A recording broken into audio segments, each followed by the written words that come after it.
اس لیے کہ مظلوم کی بد دعا اور اللہ کے درمیان کوئی رکاوٹ نہیں ہوتی، وہ فوراً قبول ہو جاتی۔ آج آپ یقین کریں کتنی ساری جگہ ہیں، کتنی ساری زمینیں ہیں جن پر ناجائز قبضے ہیں، اور بڑی آسانی کے ساتھ لوگ زیادتی کرتے، جبر کرتے، چھوٹی چھوٹی باتیں ہیں، بس وہ پڑوسی کو جگہ نہیں بیچنے دینی، وہ اپنی بیچ رہا ہے، اس کو روک دیا ہے، اس پر جبر ہو رہا ہے، اس بیچارے کو مجبوری ہے، اس کو کہیں جانا ہے، اور پھر میں نے ایسا بھی دیکھا ہے کہ کوئی شخص مجبور ہے، وہ جگہ بیچنا چاہتا ہے، دوسرے نے اس پر کوئی سٹے لیا ہوا ہے، اب اس کی قیمت گر گئی، اب وہ بیچارہ اور آزمائش میں آ گیا۔ نبی رحمت نور مجسم شفیع معظم صلی اللہ علیہ وسلم نے فرمایا جس نے کسی کی بالشت بر زمین پر قبضہ کیا ناجائز، ایک بالشت، ایک گیٹ، اللہ قیامت والے دن 7 زمینوں کا طوق بنا کے اس کے گلے میں ڈال دے گا۔ ایک حدیث میں فرمایا 7 زمینوں میں دھنسا ڈالے گا۔ کیوں ناجائز قبضے کرتے؟ انسان کے لیے صرف 2 گز زمین کی ضرورت ہے جس کا وہ اصل مالک ہوتا ہے قیامت تک، جس میں رہنا ہے، لیکن ہمارے ہاں چھوٹی چھوٹی چیزوں پر لوگ ایک دوسرے کا ساتھ زیادتی کرتے ہیں۔ اور بھائیوں، اگر بادشاہ چاہتے ہیں نا ان کے محل سلامت رہے تو وہ کوشش کرے کسی کی جھونپڑی کو تکلیف نہ دے۔ اگر وہ چاہتے ہیں نا ان کے بڑے بڑے مینار قائم رہیں تو وہ کبھی بھی کسی غریب کی کٹیا گرانے کا خیال اپنے دل سے نکال دے۔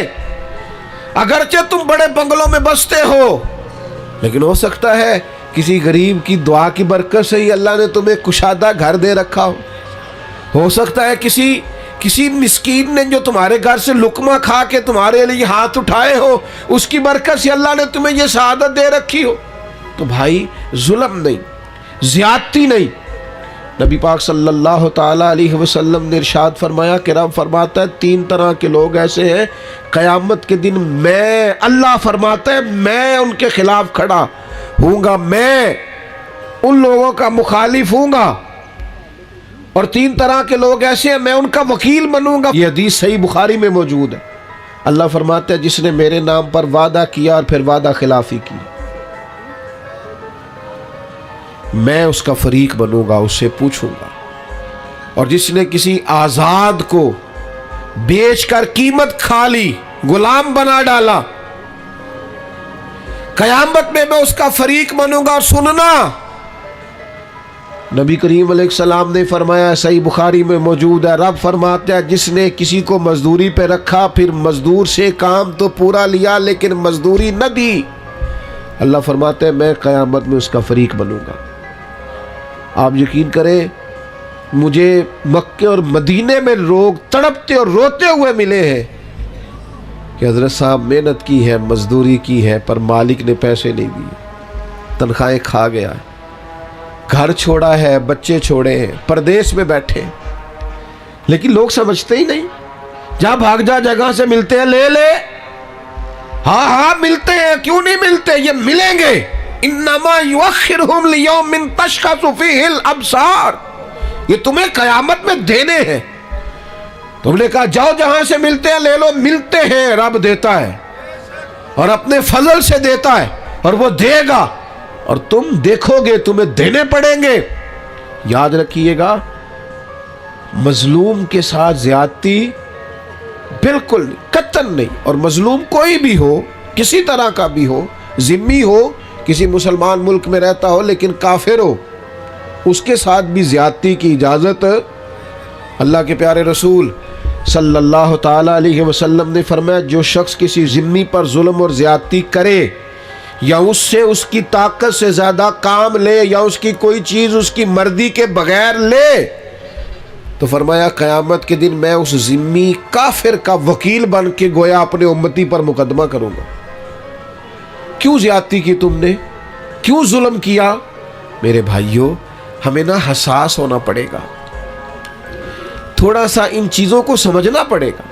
ہمارے گھروں میں بڑی زیادتیاں ہوتی ہیں، ہم چپ رہتے ہیں، آپ نے ناراض نہیں ہونا، بعض جگہ پہ ساتھ زیادتی کر رہی ہوتی ہے، سسر صاحب اپنی عزت بچائے بیٹھے، یہ زیادتی ہو رہی ہے اور تیرے سامنے ہو رہی، اور تو اس لیے دانت دبائے بیٹھا ہے کہ تو اگر بولے گا تو پھر تیرے بارے میں بھی بات ہو جائے گی. اپنا دفاع کرتے کرتے ظلم کو دیکھتا جا رہا ہے.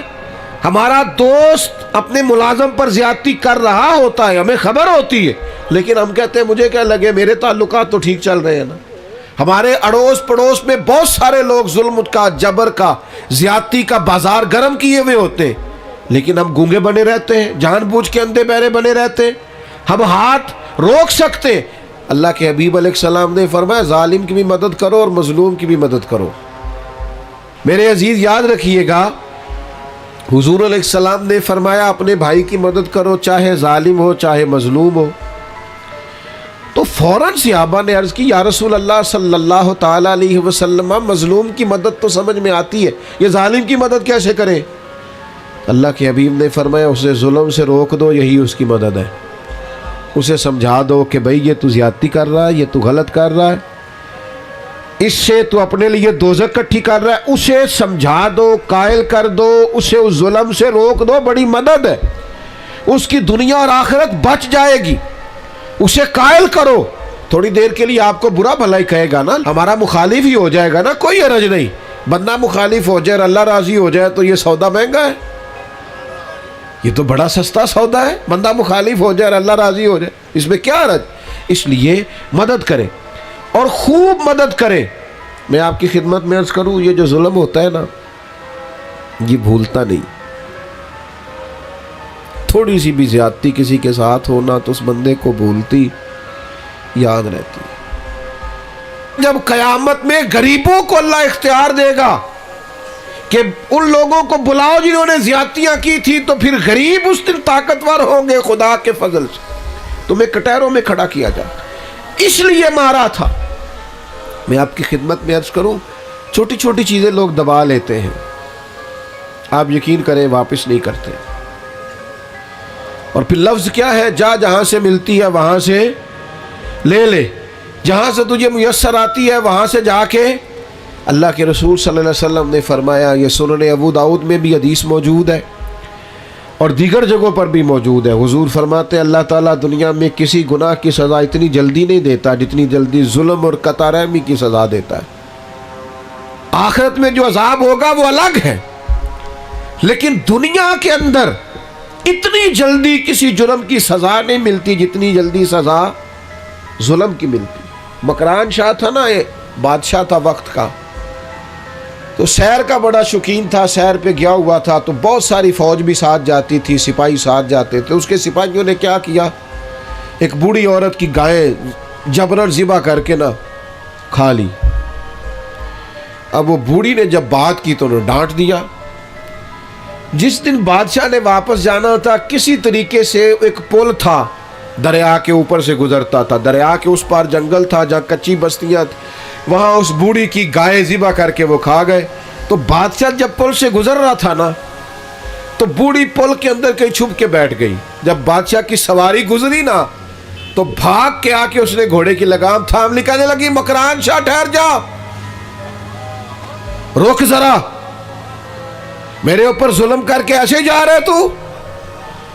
بادشاہ کہتا ہے بڑا طاقتور تھا, لیکن بوڑھی نے جملہ کہا, چکرا کے زمین پہ گرا اور تڑپ گیا بادشاہ وقت. بوڑھی کہنے لگی میں بیوہ بے اولاد ہوں, تیرے سپاہی میری گائے ظلمن جبرن ذبح کر کے کھا گئے ہیں, اس پل پر چھپ کے بیٹھی تھی, میں نے بڑی مشکل سے تیرا گھوڑا روکا ہے, لگام تھامی ہے, بس ایک سوال کا جواب دے کہ میری گائے کا حساب اس پل پہ دینا ہے کہ پل صراط پہ دینا ہے, ابھی فیصلہ کر, یہاں دینا یا وہاں. بادشاہ چکرا کے زمین پہ گرا, رویا, کہنے لگا نہیں میں پل صراط پہ حساب نہیں دے سکتا, تو یہی حساب لے لے, وہ مشکل ہے. بلاؤ سپاہیوں کو, او بھائیو حساب تو دینا ہے, آج کے پل پہ نہ دو گے تو پل صراط. اور ایک اور بہت بڑا ظلم ہم کرتے ہیں, زمین پہ قبضہ, مال پہ قبضہ, عزتوں پہ حملہ. راز نہ ہونا, ہمیں عادت ہو گئی ہے غیبت کرنے کی. میں ایک جگہ پہ گیا ہوا تھا, تو ایک صاحب مجھے کہنے لگے جی یہ جس مسجد میں آپ آئے ہیں نا, اس مسجد کے مولوی صاحب اور کمیٹی کے ساتھ مل کے بڑے پیسے کھا گئے مسجد کے. اتنی مجھے تکلیف، بعض باتوں کا بڑا غصہ آتا ہے. میں نے اسے کہا کہ آپ نے کتنے دیے پیسے؟ کہنے لگا جی نہیں میں تو نہیں دیتے، لوگوں نے دیتے نہیں. تو میں کہ یار آپ ہی لوگ کی پوچھ لیں گے، تو کیوں ایڈا پریشان ہے؟ عجیب تیرا فلسفہ بھائی، تو ایک عالم دین کی عزت پر تو حملہ کر رہا ہے، تجھے پتہ ہی نہیں. لوگ سمجھتے نہیں، بڑے بڑے باعزت لوگوں کے بارے میں لوگ جملہ بول دیتے. مخلوق تو فنکار ہے اس درجہ کے پل بھر میں سنگے در کعبہ سے بھی اصنام تراشے، اور تم کون ہو کیا چیز ہے داغے کبابی. لوگوں نے تو مریم پہ بھی الزام تراشے، حضرت مریم سلام اللہ علیہا پر بھی الزام لگا دی. لوگ باز ہی نہیں آتے. حضرت عمر کا زمانہ تھا، حضرت سعد بن ابی وقاص یہ 7ویں مسلمان ہیں اور نبی پاک علیہ السلام کے ماموں ہیں رشتے میں. عشرہ مبشرہ اور وہ بڑی لسٹیں جن میں بڑے بڑے بزرگ شامل ہوتے ہیں، سمجھ لیں اس لیول کے آدمی حضرت سعد بن ابی وقاص، اور ساری زندگی میدان میں گزاری. کوفے کا گورنر بنایا گیا تو پتہ لوگوں نے کیا شکایت لگا دی، ان کو تو جی نماز نہیں صحیح پڑھانی آتی. ہائے ہائے.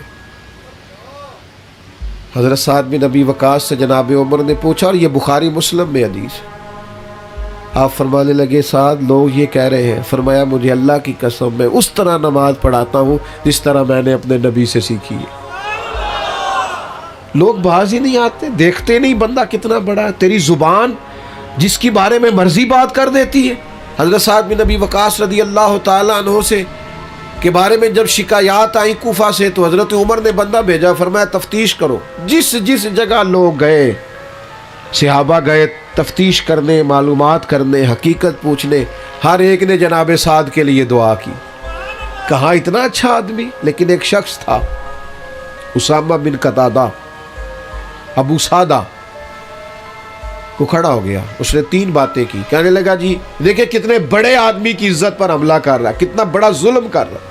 کہنے لگا جی ایک تو یہ لوگوں کو جنگ میں بھیج دیتے خود نہیں جاتے، ایک مال غنیمت صحیح تقسیم نہیں کرتے، ایک فیصلے ٹھیک نہیں کرتے. حضرت سعد بن ابی وقاص 7ویں مسلمان، نبی پاک کے ماموں، قربان جائے. حضرت سعد کو بڑی تکلیف ہوئی. جب عزت دار آدمی کے بارے میں لوگ بات کرتے دل ٹوٹ جاتا. تڑپ گئے اور عرض کرنے لگے، یہ بخاری مسلم کی صحیح حدیث جید سند کے ساتھ حدیث عرض کر رہا ہوں. حضرت سعد بن ابی وقاص اللہ کے حضور عرض کرنے لگے، مالک اگر یہ بندہ جھوٹا ہے نا تو اس نے میرے بارے میں 3 باتیں کی ہیں، میں بھی 3 بد دعائیں اسے دیتا ہوں. اللہ ایک اس کی عمر لمبی کر دے، ایک اس پر محتاجی غالب کر دے، ایک اسے فتنوں میں مبتلا کر دے. لوگ کہتے ہیں اس کی اتنی لمبی عمر ہو گئی تھی کہ یہ بھویں اس کی جھک گئی تھی اور گلیوں میں مانگتا پھرتا تھا. بڑھاپا تھا، چلا نہیں جاتا تھا، لیکن معاذ اللہ فتنے کا یہ حال تھا، اس حالت میں بھی لڑکیوں کو چھیڑتا. لوگ لانتے برساتے، کہتے تو کیا کرتا ہے؟ تو کہنے لگا لوگوں تمہیں پتہ نہیں مجھے جناب سعد بن ابی وقاص کی بد دعا لگ گئی ہے. یہ بد دعائیں پیچھا کرتی ہیں، نیند میں سراغ کر دیتی ہیں. مجھے بے چینی رہتی ہے، بے قراری رہتی ہے، مجھے اضطراب رہتا ہے، مجھے گھر میں نیند نہیں آتی. اور غور کر، تو نے بد دعا تو نہیں لے لی کسی مظلوم کی؟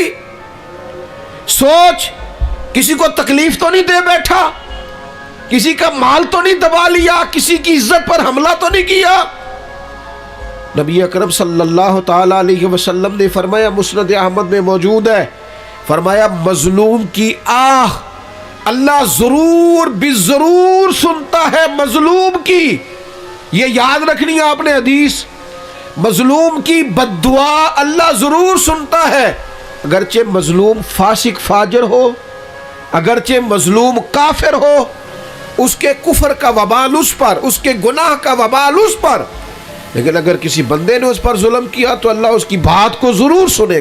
اور ہم تو عزت دار لوگوں کے بارے میں باز نہیں آتے، باوقار لوگوں کے بارے میں باز نہیں آتے. اولیاء اور صوفیاء کے بارے میں لوگوں کی زبانیں کھل گئی ہیں، لوگ بات سمجھتے نہیں کس کے بارے میں کیا کہہ رہے ہیں. میں آپ کو یقین کے ساتھ کہتا ہوں، پہلے ہم یہ کبھی سنا کرتے تھے اور یہ ہمارے تجربے تھے، باتیں گزری تو ہمیں سمجھ آئی. تجربے سے گزری تو سمجھ آئی کہ تلوار کے زخم بھر جاتے ہیں، زبان کے زخم بھرتے نہیں۔ او میرے دوستو، کسی کو کوئی تھپڑ مارتا ہے تو وہ درد چند لمحوں کے لیے ہے، لیکن کسی کو گالی دیتے ہو تو وہ زخم بھرتا۔ اور اگر اپنے کسی پیارے کے بارے میں بیٹھ کے کئی غیبت کرتے ہو نا، میں نے ایک دفعہ اپنے ایک دوست کے بارے میں اس کی غیر موجودگی میں کہا تھا، میں نے کہا یار ساری دنیا بات کر لیتی، تو نہ کرتا۔ تجھ سے شکوہ نہیں بے وفائی کا، پر تجھ سے امید بہت زیادہ تھی۔ تیرا تو پیار تھا، تیرا بنتا نہیں تھا، تجھے نہیں چاہیے تھا۔ اور پھر آپ ایک بات آپ کو بتاؤں، جن کے پاس بیٹھ کے ہم غیبتیں کرتے ہیں نا، یہ سگے نہیں ہوتے، یہ فوراً جا کے سناتے ہیں۔ اور آدھی بات آپ نے کی ہوتی ہے، باقی آدھی ان کے پاس ہوتی ہے۔ اور کچھ لوگوں کو چسکا لگا ہوتا ہے لوگوں کی عزتوں پہ ہاتھ ڈالنے کا، یہ کام کبھی نہ کریں، اور لوگ کر دیتے ہیں۔ میں نے اپنی زندگی میں دیکھا ہے ایسے واقعات۔ ایک بات آپ مجھے بتائیے، اتنا بڑا مجمع ہے، وہ تا حد نگاہ دوست ہی دوست ہیں، مجھے بتاؤ ہزاروں میں آپ لوگ ہیں، یہاں آج کسی بزرگ آدمی کے بارے میں، اسکول ٹیچر کے بارے میں، پروفیسر کے بارے میں، عالم کے بارے میں کوئی عورت اٹھ کے کہہ دے کہ اس نے میرے ساتھ 10 درازی کی ہے، تو لوگ تفصیل پوچھیں گے جا کے اس بندے سے کہ تو نے کیا کہ نہیں، کس کی مانی جاتی ہے؟ کوئی تفصیل ہی نہیں پوچھتا، کوئی کسی طرف جاتا ہی نہیں، کوئی وضاحت ہی نہیں لیتا، بات گھوم جاتی ہے۔ اور آپ میں 99 خوبیاں ہوں، اس کی تشہیر نہیں کرتے لوگ، لیکن ایک خامی ہو تو زیادتی کرتے، جگہ جگہ بات کو گھماتے، اور باتوں کا وجود نہیں ہوتا، وہ باتیں عام کر دیتے۔ حضرت سعید بن زید عشرہ مبشرہ صحابی ہے، حضرت عمر کے بہنوئی ہیں۔ یہ وہی حضرت سعید بن زید ہے جن کو حضرت عمر نے بڑا مارا تھا کلمہ پڑھنے پر، پھر انہوں نے کہا کیا تجھے بھی لے جائے، صحیح حدیث میں موجود ہے بخاری مسلم میں۔ حضرت سعید بن زید پر ایک عورت نے الزام لگا دیا، آئے ہائے، عزت دار آدمی مر جاتا ہے جب کوئی اس طرح کا معاملہ کرتا ہے، اس کا وجود کاٹ دیا جائے تو اتنی تکلیف نہیں ہوتی، لیکن اگر کوئی اس طرح اٹھ کے کہہ دے، کس کو بندہ وضاحتیں دیتا پھرے، یہ مشکل ہو جاتا ہے۔ اتنا ظلم ایک عورت نے، اور عشرہ مبشرہ صحابی جن کی زندگی اتنی محفوظ ہے کہ نبی پاک نے انہیں دنیا میں رہتے ہوئے جنت کی بشارت دے دی۔ میں اکثر دیندار لوگوں سے کہتا ہوں، مجھے کوئی دوست کہتا نا فلانا باتیں کرتا ہے فلاں عالم کے بارے میں یا فلاں بزرگ کے بارے میں، تو میں کہتا ہوں لوگوں نے تو نبیوں کو معاذ اللہ اور صحابہ کو معافی نہیں دی، تم کون ہو؟ باتیں ہیں کرنے دو۔ حضرت سعید بن زید پر الزام لگا دیا، اور الزام کیا لگایا؟ اس نے میری زمین پر قبضہ کر لیا۔ مدینے کا حاکم تھا مروان کے سامنے الزام لگا دیا۔ حضرت سعید بن زید حاکم کے پاس تشریف لائے، حاکم کہنے لگا یہ خاتون الزام لگاتی ہے کہ آپ نے اس کی زمین پر قبضہ کیا ہے۔ حضرت سعید بن زید کہنے لگے میں نے اپنے نبی سے سنا ہے، جو کسی کی ایک بالشت زمین پر قبضہ کرے گا 7 زمینوں کا طوق اس کے گلے میں ڈالا جائے گا۔ یہ حدیث سن کر بھی میں یہ کام کروں گا؟ کہا عورت کہہ رہی ہے میں اس حدیث کو سننے کے بعد آپ سے کوئی وضاحت نہیں مانگتا۔ حاکم تو نے تو بات ختم کر دی، لیکن وہ عورت مختلف جگہوں پہ الزام لگاتی رہی، میری زمین پہ قبضہ کر لیا، یہ کر لیا، وہ کر لیا۔ دل ٹوٹ گیا حضرت سعید بن زید کا، تکلیف میں آ گئے، اور پھر تڑپ کے ہاتھ اٹھائے، مظلوم تھے نا، کہنے لگے اللہ اگر یہ عورت جھوٹی ہے اتنی دیر تک اسے موت نہ دینا جب تک یہ اندھی نہ ہو جائے، اور اسے اس کی زمین میں ہی مارنا، اس کی زمین میں اس کی قبر بنانا۔ اتنے عزت دار آدمی پہ ظلم کیا، الزام لگا دیا، عزت پہ ہاتھ ڈال دیا۔ لوگ کہتے ہیں پھر وہ عورت اندھی ہوئی، پھر وہ دیواروں کو ٹٹول کے ہاتھ رکھ کے چلتی تھی۔ لوگ کہتے تھے کیا ہو گیا آنکھوں کو؟ کہتی تھی سعید بن زید کی بد دعا لگ گئی، یہ دعا لگ گئی ہے مجھے ان کی۔ ٹٹول کے گھومتی تھی، اس کی اپنی زمین میں کنواں تھا، ایک دن اپنے ہی زمین میں اپنے ہی کنویں میں گر کے مر گئی۔ حضرت سعید بن زید کی وہ بد دعا جو اس کی تھی آپ نے وہ پوری ہوئی۔ دوستو، کسی کو اتنا نہ ستائیں کہ وہ ہماری شکایت رب کے حضور کر دے۔ اپنے آپ کو سمجھائیں، اپنے آپ کو نرم کریں، اپنی طبیعت پر ان باتوں کا اثر کریں کہ ہمیں کسی کے ساتھ کسی قسم کی کوئی زیادتی، نہ کسی کا مال، نہ کسی کی زمین، نہ کسی کی عزت، نہ اور کسی طرح بھی کسی کے ساتھ کوئی ظلم کرنا